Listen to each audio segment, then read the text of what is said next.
I bet you his room is fucking filthy. You're supporting ideologues who claim that all truth is subjective, that all sex differences are so... I mean, once again, it is. Like, how can you claim to be any sort of serious intellectual mind if you think there's some objective fucking truth? The Amazing Atheist's entire YouTube career has culminated in him asserting that 2 + 2 = 4 is just an opinion. Along with mathematical truths being subjective, TJ, being a serious intellectual, is ostensibly saying that the existence of God or an afterlife are also subjective truths. It's also subjective as to whether square circles are logically impossible. And we can't forget that it's completely up to individuals to decide if the Earth is round. Lastly, for the 101 refutation of TJ's asinine position, the claim all truth is subjective would also be a subjective truth. I'm free to deny that all truth is subjective, which means that there are objective truths, simply because I say so.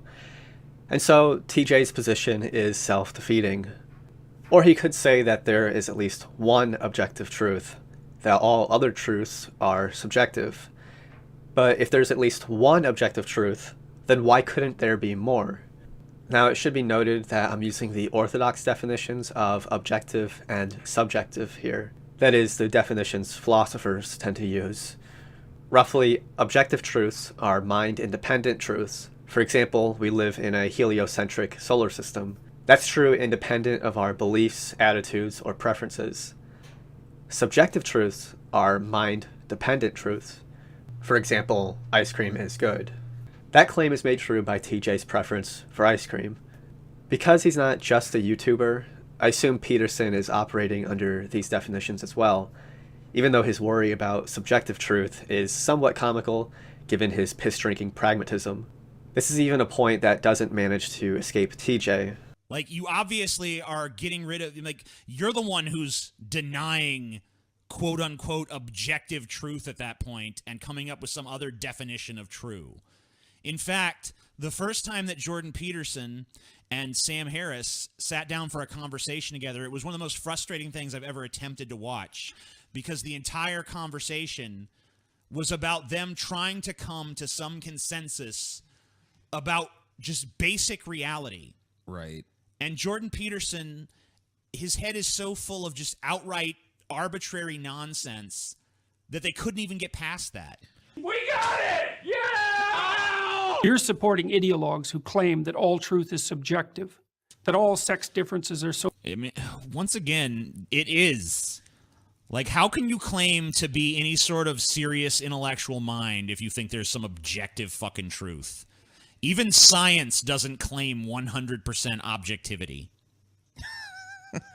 But you do, right? Of course he does. I mean, like, this motherfucker just thinks... I mean, like, you know what he means when he says objective truth is whatever his subjective opinions are, that must be the objective truth. Of Contrary to first appearances, TJ doesn't actually address Peterson or really assert global subjectivism.